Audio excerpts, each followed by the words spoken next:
वेतरागी विज्ञान नमोताय जाते वे अरिहंतादि महान अरिहंतादि महान नमन चरण में करे रहे अनुनय से कर जो कदम कदम बढ़ते चले मोक्ष महल की ओर कदम कदम बढ़ते चले मोक्ष महल की ओर। अरे अनंतानंद शुद्ध परमेश्वरी भगवान की जय। 1008 श्री आदिनाथ भगवान की जय। 1008 श्री पार्श्वनाथ भगवान की जय। 1008 श्री महावीर भगवान की आचार्य गुरु श्री विराट सागरी महाराज की आचार्य गुरु श्री विशेषागरी महाराज की हरि साई धर्म की जय हो। लक्ष्मण सागर जी महाराज की जय हो। अब बात अपना विषय चल रहा है जीवन का कल्याण दो प्रकार से होता है, एक परंपरा से होता है और एक साक्षात होता है। कल आपको बताया था कि तुम लोग अपने आवश्यक कर्तव्य का अगर पालन करते हो तो परंपरा से वो भी मोक्ष का, और जो मुनि धर्म है वो साक्षात मोक्ष का कारण हुआ करता है। तो आप दोनों में से एक भी अगर परंपरा को नहीं निभाओगे तो तुम्हारा कल्याण कैसे होगा? ये अपने आप में विचार करना है। जिनवाणी तो हमको सब बता चुकी है, जिनवाणी सब हमको बता चुकी है, लेकिन अब अपने आप को विचार करना है कि हम स्वयं को अपनी आत्मा का कल्याण कैसे करें। क्योंकि जिनवाणी की अगर बात कहो तो जिनवाणी तो हमारे लिए हजारों साल पहले ये बता चुकी, अभी कोई नई बात, लेकिन विचार किसको करना है? हमको, कि हम अपनी आत्मा का कल्याण कैसे। ये कोई दूसरा नहीं बताएगा तुमको, ये स्वयं को ही चिंतन करना पड़ेगा। और ऐसे चिंतन करने के लिए ही अपन ऐसा विचार करें। आज सोचने का विषय है, एक बात कही गई है, तुम भी कभी वो भजन को सुनते होंगे। उस भजन में दो लाइनें कही गई कि मन की तरंग मार ले बस हो गया, भजन आदत बुरी सुधार ले बस हो गया। आता है ना? तो सबसे पहले क्या सुधार है अपनी आदत तो अच्छी हो जाए। आदत तो क्या है? आज तुम्हारे लिए क्या है कि आप पूजा कर रहे हो ना, उससे कि तुम्हारी आदत बन गई। क्या है ये?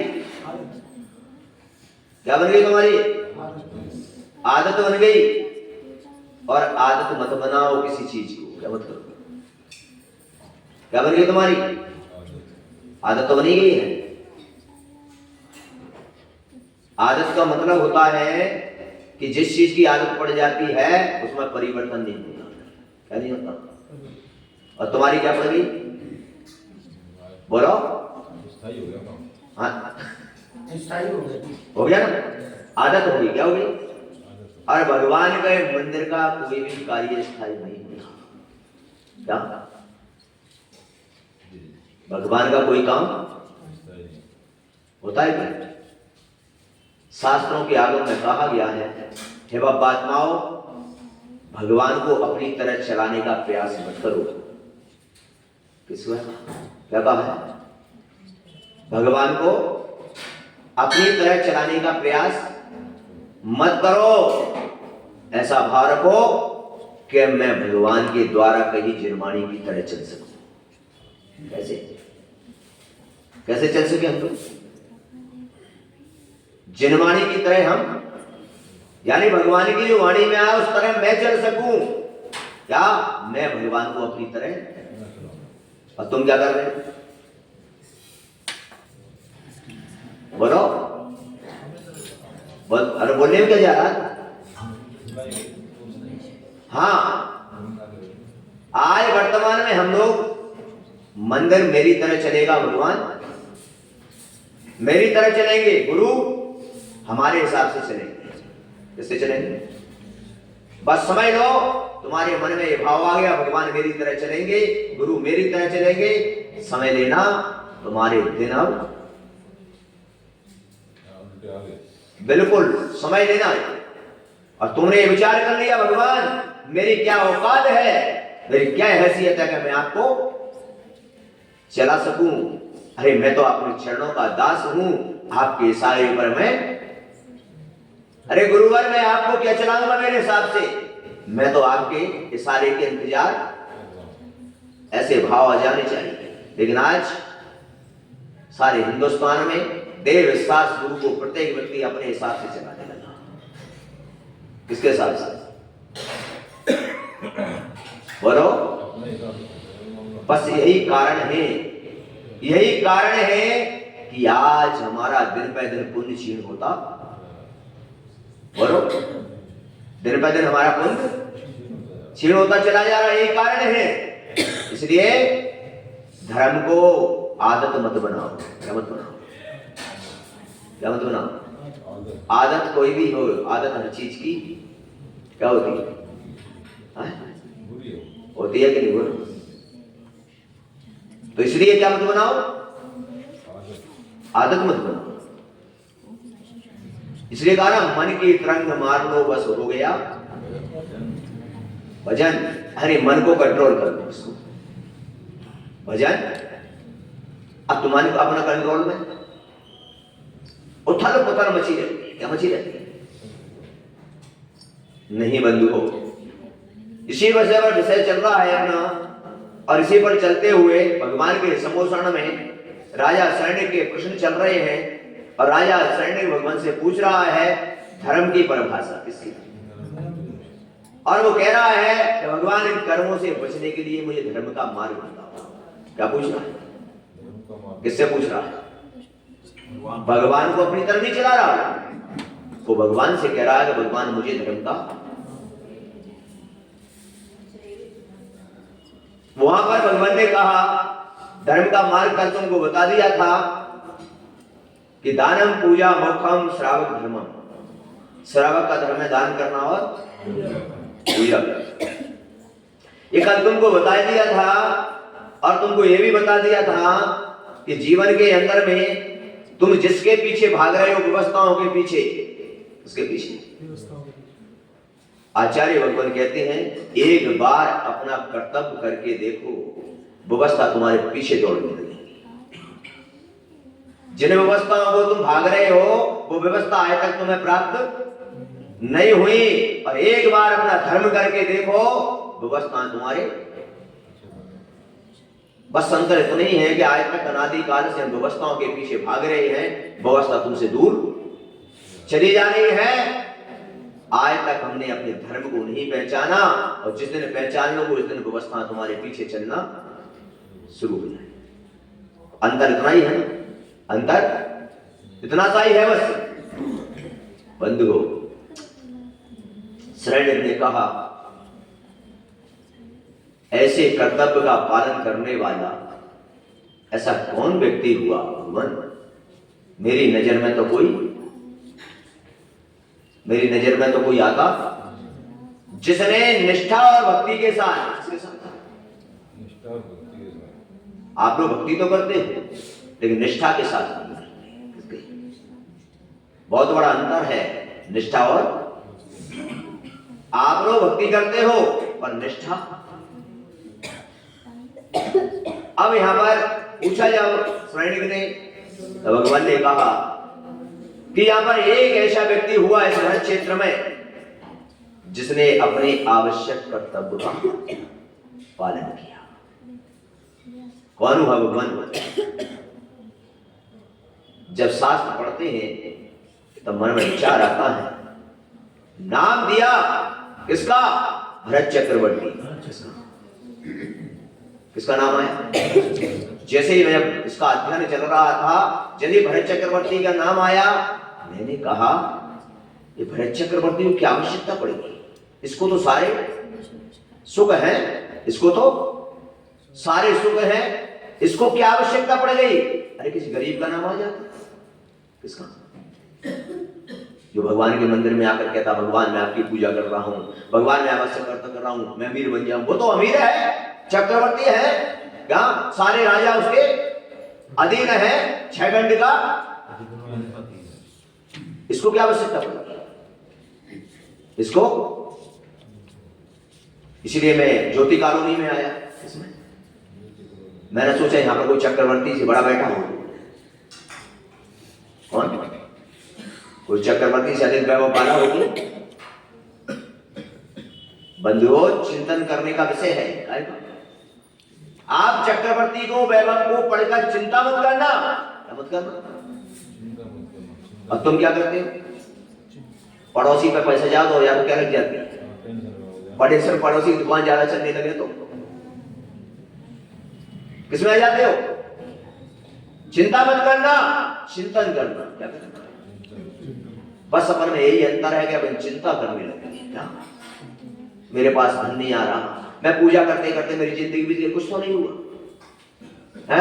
इतने गुरुओं के पास चला गया मैं, क्या गुरुओं ने तमाम जाप बता दी, मेरा आज तक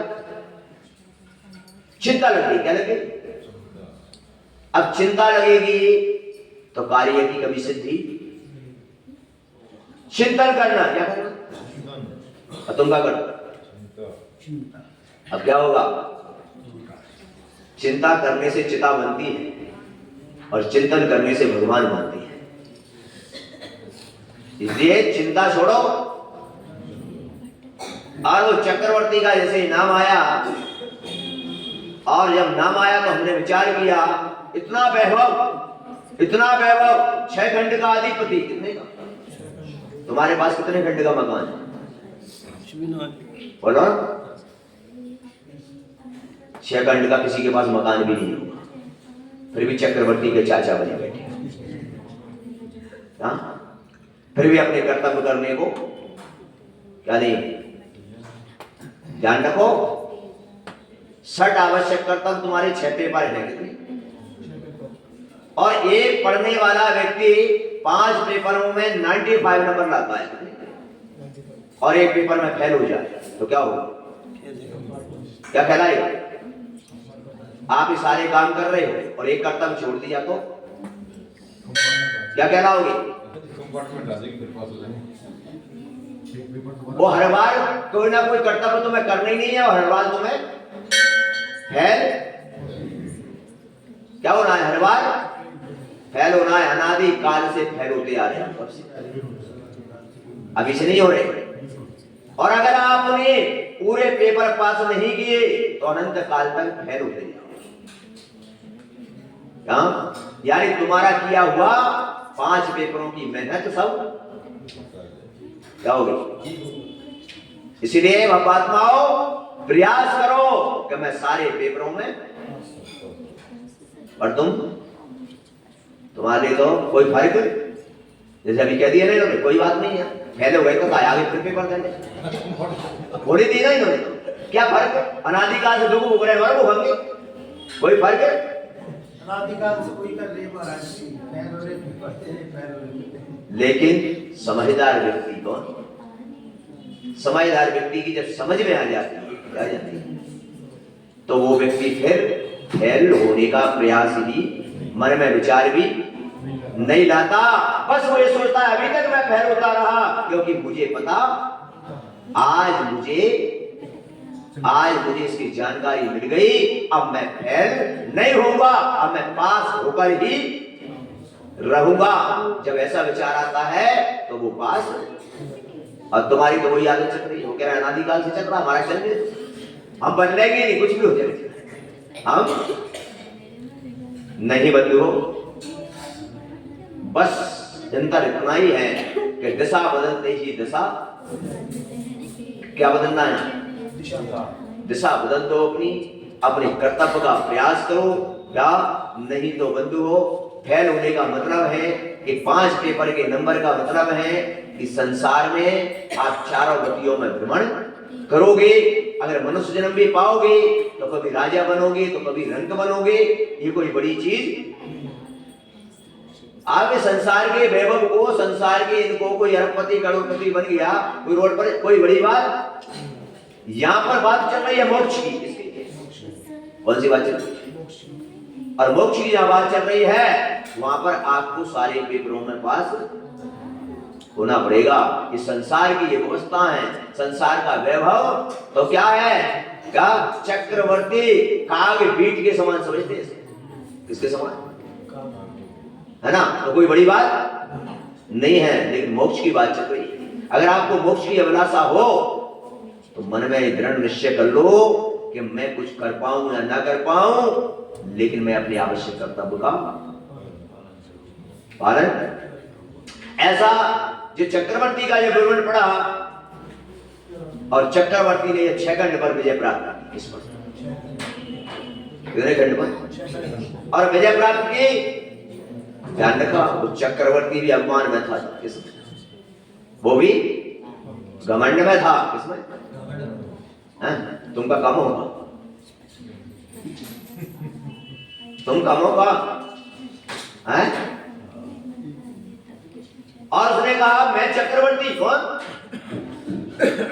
और जब नाम लिखने के लिए गया ना, क्या हुआ फिर वहां? बस वही उसका अवमान चूर चूर हो गया। मैं तो सोच रहा था कि मैं चक्रवर्ती पैदा हुआ, मुझसे बड़ा कोई, लेकिन वहां जाकर देखा कि मेरे जैसे तो कितने आए और कितने चले गए, और मैं कहा सोच रहा था कि मैं ही अकेला। बस अपने जैसे कितने आए और बोलो, कितने आए और बोलो भाई, किसका नाम रहा है? किसी का भी, और अपना भी रहेगा क्या है? अपन भी आए और अपन भी चले जाएंगे। चक्रवर्ती का अहंकार टूट गया। क्या हुआ? बस उसके मन में विचार आ गया कि संसार में मेरे जैसे अनेक आए, और बस उसी समय उसके मन में विचार आ गया। और विचार आते ही ध्यान रखो, भगवान के समूह में जाकर पूछा। किसने? समूह में उसको यही उत्तर मिला, हे चक्रवर्ती, कोई बात नहीं है, पुण्य से तुझे वैभव मिला है, लेकिन ये पुण्य तुझे भोगना है, और पुण्य भोगना है तो धर्म के साथ भोगना, अपने आवश्यक कर्तव्य का पालन करना। क्या भगवान के बगल से क्या मिला? ये पुण्य से तुझे वैभव मिला है। किससे मिला है? अब पुण्य से वैभव मिला तो भोगना तो पड़ेगा। क्या करना पड़ेगा? इसको छोड़ नहीं सकता, तू भोगना, लेकिन धर्म के साथ भोगना। किसके साथ? मैं भी तुमसे यही कह रहा हूं, क्या ज्योति कारुणी वाले चक्रवर्ती हो, ये पुण्य से जन्म मिला है, कुछ मिला है, तो इसको धर्म के साथ भोगना। किसके साथ? और धर्म के साथ भोगोगे तो कभी पाप का बंध नहीं होगा। जब पाप का बंध नहीं होगा क्या, तो पुण्य भोगने के बाद और पाप समाप्त होने के बाद मोक्ष की प्राप्ति हो जाएगी। क्योंकि मोक्ष जाने के लिए पुण्य पाप दोनों ही, इसलिए क्या होता है कि पाप का क्षय हो गया और पुण्य को भोगकर दोनों ही समाप्त। तो आप भी ऐसे ही विचार कर लो, ऐसे ही चिंतन। और वो चक्रवर्ती के पास कितना वैभव था? 96,000 रानियां। कितनी? तुम्हारे पास कितनी है? बोलो। बोले एक के मान सुबह शाम तक ढालती है, और शाम को आकर उसकी लिस्ट की भी पूर्ति है। बोलो भाई, उसकी भी लिस्ट की पूर्ति नहीं होती। और वहां पर कितनी रानियां हैं? 96,000। और 96,000 रानियां, जिनके सबके अपने अपने महल होते हैं। क्या? और उनकी जो रानियां हैं, एक बार अगर वो किसी भी उसको धारण कर लेती हैं, और गलती से अगर वो गिर जाए तो वापस उठाते नहीं है उसको, नई पहनते हैं। ऐसा वैभव जहां 18 करोड़ घोड़े, 84 लाख हाथी। क्या? कितने घोड़े हैं तुम्हारे पास? कितने हाथी हैं? एक आध खच्चर तो होगा, वो भी नहीं है, फिर भी चक्रवर्ती के चाचा बने बैठे। कहा? फिर भी कर्तव्य करने को क्या नहीं, फिर भी उनके चाचा बने बैठे। विचार करो थोड़ा, ये चाची बनी बैठी है पटरानी। क्या ऐसा वैभव, 365 रसोई, कितने रसोई होगी? 365 रसोई, और पता नहीं कितने वहां पर नगर के अंदर में कितने उसके महल बने, कितनी धर्मशालाएं बनी, लेकिन चक्रवर्ती के भोजन के लिए 365 रुपये रसोई लगते होते हैं, लेकिन चतुर्वेद संघ के आहार के लिए उसके महल में आहारशाला होती है और उसकी पटरानी स्वयं अपने हाथ से आहार बनाती है। अरे चक्रवर्ती के चाचाओ, चाची को समझ जाओ थोड़ा। मैंने शाम को बताया था कि आए तुम्हारी सेवा तुम्हारे बेटे क्यों नहीं करते, तुम्हारे लिए वृद्धाश्रम में क्यों छोड़ा जाता है। मैंने बताया था जब आप चतुर्वेद संघ के लिए नौकर लगाओगे, धर्मशाला में आहार कराओगे, तो तुम्हारे बच्चे भी तुम्हें अनाथ आश्रम में छोड़ेंगे, वृद्धाश्रम में छोड़ेंगे और वहां पर नौकर तुमको भोजन कराएंगे। क्यों? क्योंकि जैन धर्म कहता है जिस प्रकार की क्रिया करोगे, जिस प्रकार का भाव रखोगे, वैसे ही बंद होगा। बोलो, बंद कैसा होगा? जैसा हमारा बंद भी, और बंद जब होगा तो फल भी वैसा ही कैसा मिलेगा? बोलो, है? तुम नौकरों से साधु को आहार कराओगे, तो तुम्हारे लिए भी वही मिलेगा। बेटा कहेगा चल मैं पैसे जमा कर देता हूं, वहां क्या चल पड़ा रहे वहां पर। क्यों? विचार करो, चिंतन का विषय है, सोचने का विषय। बंधु हो, अपन लोगों को सुनते तो पर समझ में क्यों नहीं आती? इसलिए नहीं आती कि मेरी इसलिए नहीं समझते तुम, कि तुम खुद मुझसे ज्यादा समझदार हो। बात समझ? अगर तुम मुझसे ज्यादा समझदार नहीं होते तो फिर मेरी बात समझ में बोलो आती नहीं? विचार करो थोड़ा। वो चक्रवर्ती की पटरानी कौन बनाती है? पटरानी आहारशाला में जाती है। और ये पटरानियों, विचार करो थोड़ा।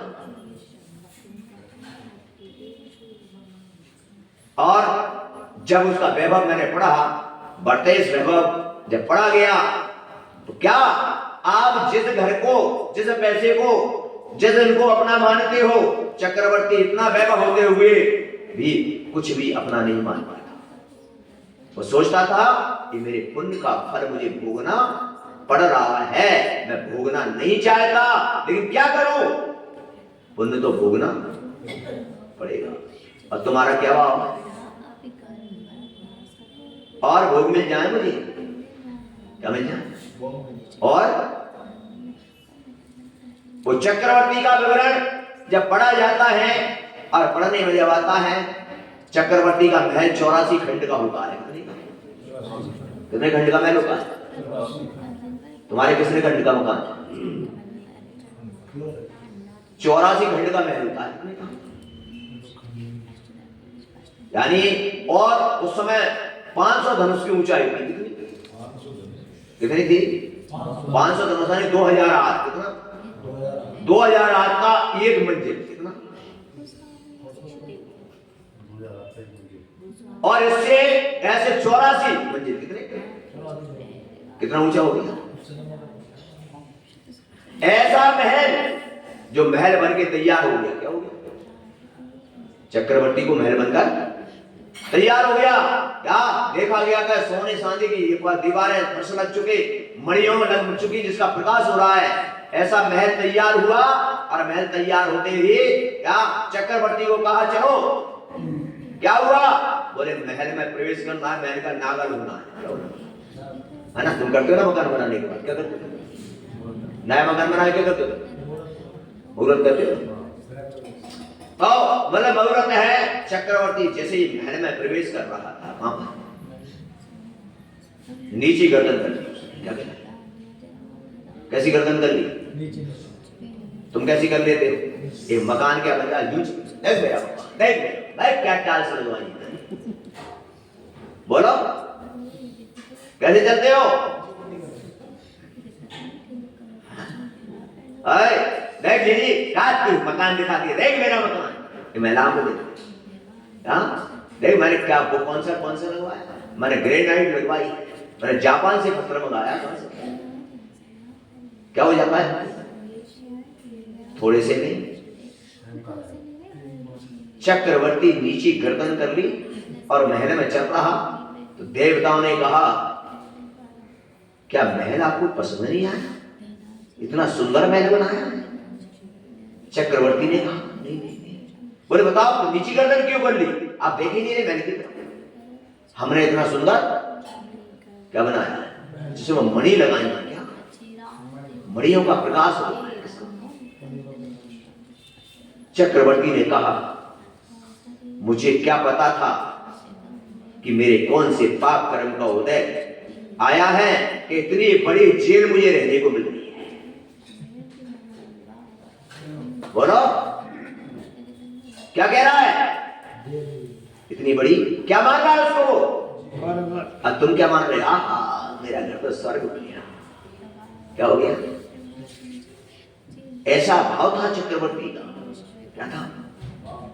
और वो चक्रवर्ती इतने वैभव के बाद भी सुबह उठा था और उठकर सबसे पहले सामायिक करके सबसे पहले अपने परिवार के साथ मंदिर जाता था। किसके साथ? अकेला नहीं जाता, किसके साथ जाता? और तुम अरे क्या करना है मुझे? मैं तो मुझे धर्म करना है मेरा, क्या सोने तुम नहीं। तुमने जब भोगों में साथ देते हो तो धर्म में भी साथ होना, बोलो होना चाहिए, तभी वो धर्म कहलाता है, अन्यथा धर्म। चक्रवर्ती सुबह पहुंचता है, भगवान के अभिषेक करता है, भगवान की पूजा करता है, और भगवान की पूजा करके क्या उसकी रानियां घर पहुंचती हैं और घर पहुंचकर आहारशाला में जाकर क्या करती है? और चक्रवर्ती ठीक 9:15 ठीक 9:15 अपने कर्तव्य 5 हो गए। कितने कर्तव्य करके चला गया? 5 कर्तव्य करके पहुंचता है और अपने महल के दरवाजे पर खड़ा हो जाता है। चक्रवर्ती की बात कर रहा हूं, इतना वैभव का, और दरवाजे पर खड़ा हो जाता है और चक्रवर्ती प्रत्येक नगर के चौराहे पर एक द्वारपाल खड़ा कर देता है, एक सैनिक खड़ा कर देता है और कहता है कि जिस रास्ते से भी कोई चतुर्विद संघ निकले मुझे पूर्ण सूचना दे देना। और दरवाजे पर खड़ा होकर कलश ले लेता है हाथ में और इंतजार करता है कि हे भगवान मेरे 5 कर्तव्य पूरे हो गए, अब एक कर्तव्य मेरा बाकी है, भगवान वो भी मेरा कर्तव्य पूरा हो जाए, और मेरे जब कर्तव्य पूरे हो जाएंगे तभी तो मैं भोजन करने का। और तुम हो चाहे ना हो पेट भर लो, क्या भगवान बैठे तो बैठे रहे, महाराज बैठे तो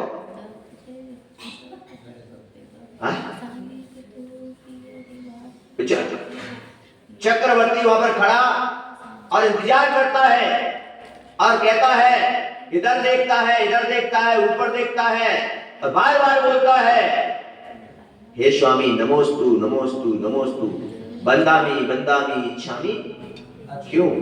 चतुर्विद संघ को सम्यक दृष्टि में निकल ली बताया। सम्यक दृष्टि जो होता है वह छोटे बड़े में भेदभाव बोलो नहीं करता है। वो बोल रहा था क्यों? क्योंकि चतुर्विद संघ में से कोई भी पात्र मुझे मेरे दरवाजे पर आ जाए और मेरी उस आहारशाला में जाकर मैं प्रथम ग्रास उनको दे दूं, क्या उनका आहार कराऊं, उसके बाद परिवार का भोजन शुरू करूंगा। ऐसा चक्रवर्ती की भाव के साथ अपना क्या भाव है? मैं खुश रहूं, मेरे बीवी बच्चे खुश रहे, दुनिया जाए, बोलो मैं सुखी रहूं, मेरे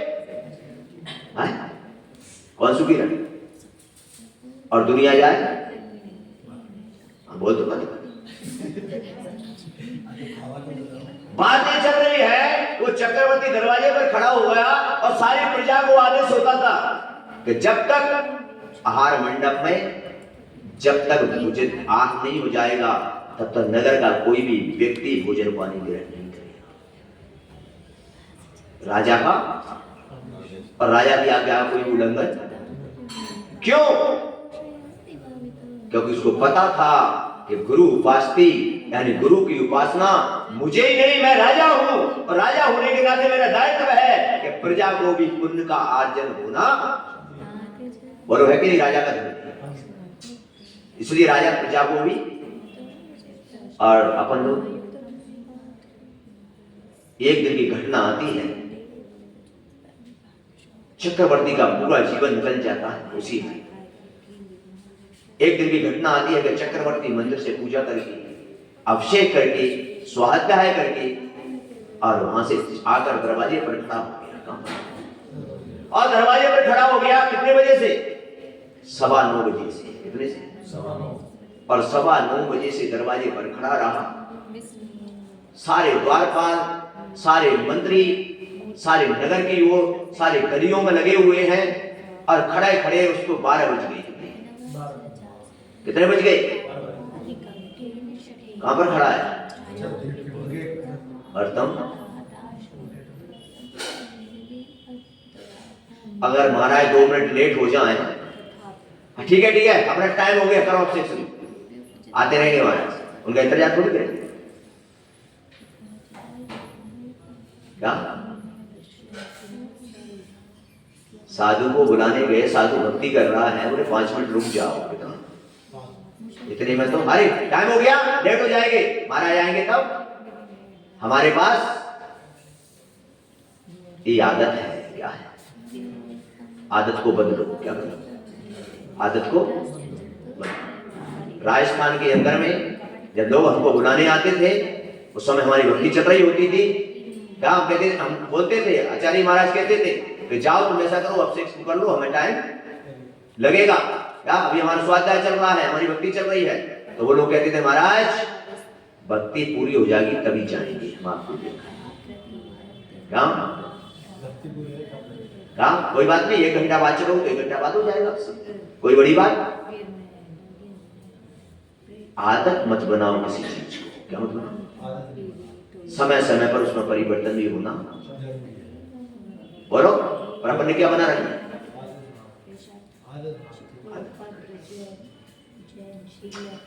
चक्रवर्ती के 12 बज गए, उसने देखा गया कोई 12 बज गए, सामायिक काल शुरू।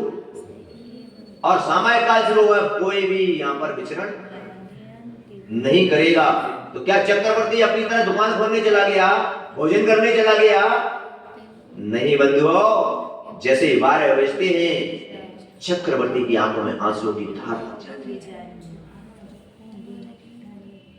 चक्रवर्ती के हाथ कांपने लगते हैं, सिर नीचे लटक जाता है। लोगों ने कहा, प्रजा अचंभे में पड़ गई, मंत्री सोच में पड़ गए कि चक्रवर्ती जिसको किसी का भय, सब तो वैसे रहे तो पाए ऐसे चक्रवर्ती की आंखों में क्या बह रहे हैं? आंसू बह रहे। पूछा प्रजाजनों ने, मंत्रियों ने, क्या कारण है आपकी आंखों में आंसू क्यों आ रहे हैं? आपको किसी का भय नहीं है, सब तो वैसे रहे तो। चक्रवर्ती क्या गजब की बात कहता है। चक्रवर्ती कहता है, हे प्रजाजनों, आज इन आंखों ने भगवान के दर्शन किए, इन आंखों ने जिनवाणी का वाचन किया और इन आंखों ने आज किसी गुरु के दर्शन नहीं किए। ये आंखें कोई मतलब की नहीं है मेरी। एक दिन उसके जीवन में आया, कहता है मेरी आंखें हुई क्योंकि आज मैंने देव शास्त्र मैंने पढ़ा है, देव शास्त्र 3 रतन करतार, आज 1 रतन की मुझे प्राप्ति नहीं हुई, उनके दर्शन नहीं हुए, इसलिए आंखें कोई। ओहो, चक्रवर्ती आंसू बहा।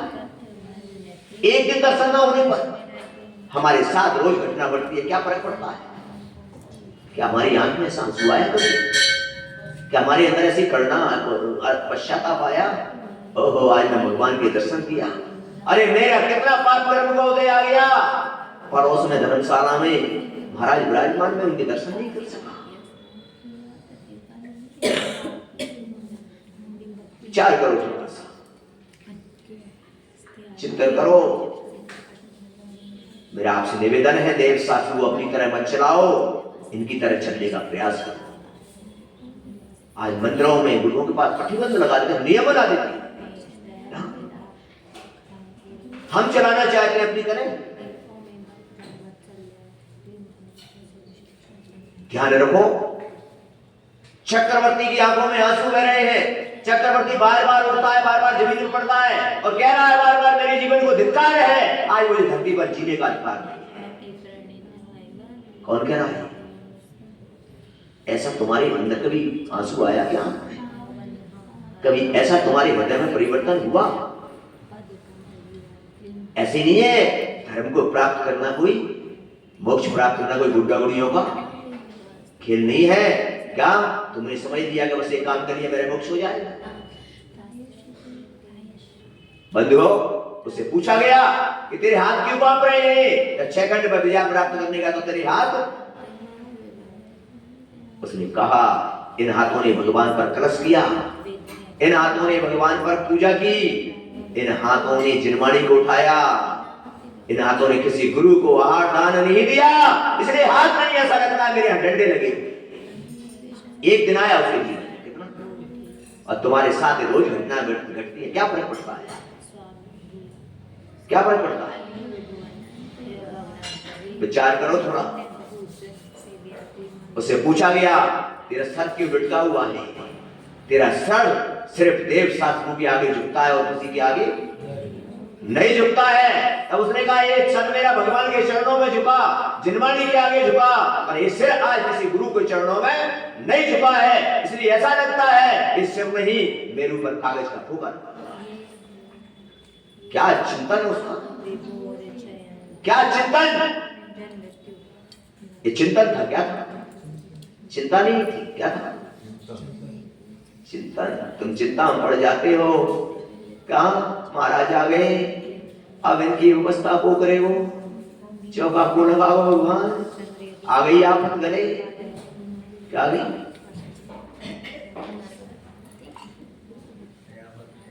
अरे भाई साहब, हमारे आचार्य श्री 2 गाने सुनाते थे आज के श्रावकों के ऊपर, कि श्रावक को कोई नियम दे दो। तो मैंने कहा कि वो नहीं बोला है कि पूजा लगे सूजा सी, कैसी पूजा लगे शत्रु से भगवान। मंदिर खावत कौन दौड़ते हैं? संत लेते हैं प्राण। क्या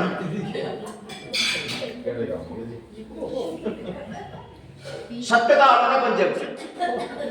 अगर किसी व्यक्ति को अभी आने का हृदय नहीं आ जाए, भाई साहब आपसे पूजा करते, ऐसा लगता है कहां फंस गया मैं। अरे यार तुमने फंसा दिया यार महाराज के पास। मैं पहले ही कह रहा था वो मुझे पूजा आपसे का नियम दे, इसलिए मैं भाई साहब तुम जबरदस्ती मुझे बोलो। शत्रु से भगवान अगर किसी को दर्शन का नियम दे दे तो कहा कि मंदिर, इतने इतने बड़े मंदिर अपन ने बनाए और उसमें कोई पूजा आने वाला भी नहीं है, और संत की खबर आ जाए, कहीं से टेलीफोन आ जाए, महाराज आ रहे हैं, बस अब क्या होगा? अब क्या होगा? महाराज आगे बैठ गए, क्या अध्यक्ष मंत्री बैठे, क्या बोले भाई लटका के बैठे हैं। अरे महाराज कुछ मत पूछो, बस ऐसे। अरे बता जल्दी क्या बात है? अरे महाराज सारे गांव में घूमने आया, सुबह चौका की व्यवस्था, कोई तैयार? ओहो क्या बात है, बोलो। ये माताएं अगर इनके पति देव आकर कहते हैं महाराज आए हैं, अरे कहा कि आप लगे ठंड में परेशान करने का। ओहो ऐसा करो, धर्मशाला में कर्मचारी उड़ा दो, व्यवस्था कर दो, मेरे बस की नहीं है।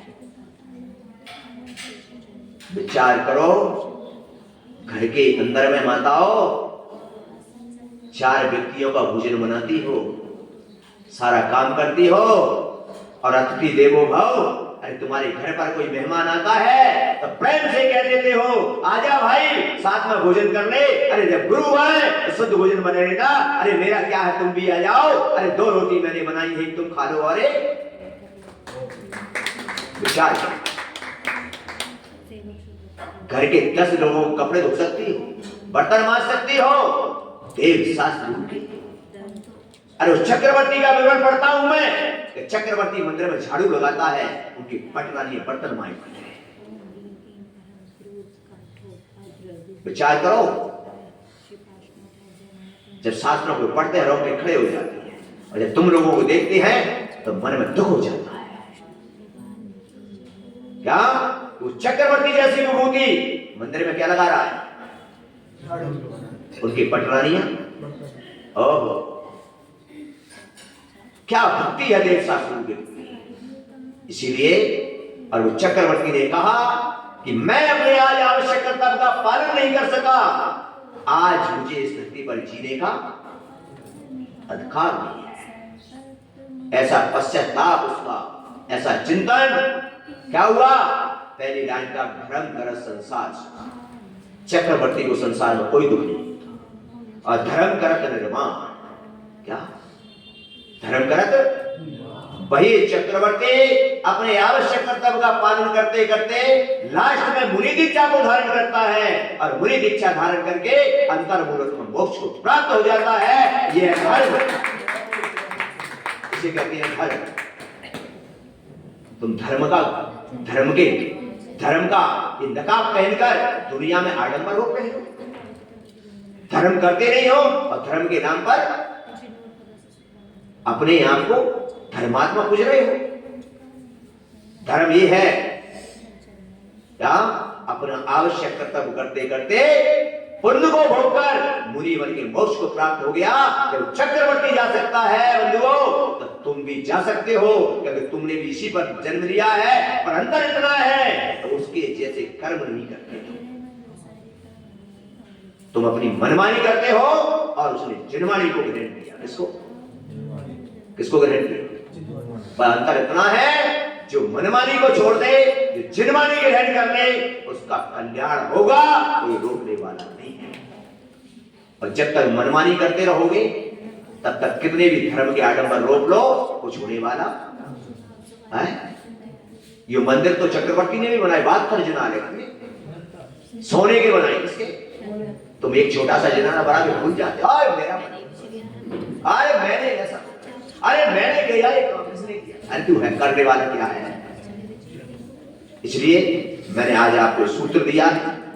इस सूत्र को जीवन में अगर उतार लोगे तो तुम्हारा बेड़ा पार हो जाएगा। नहीं उतारोगे तो बंधु अनादिकाल से भ्रमण कर रहे हो, अनिकाल तक करते रहोगे। मेरा काम तो बताना है, करना न करना तुम्हारा काम है। बोली पंच परमेष्ठी भगवान की जय। जिनवाणी के ज्ञान से सवाणी मस्तक नमन। जिनवाणी भारती।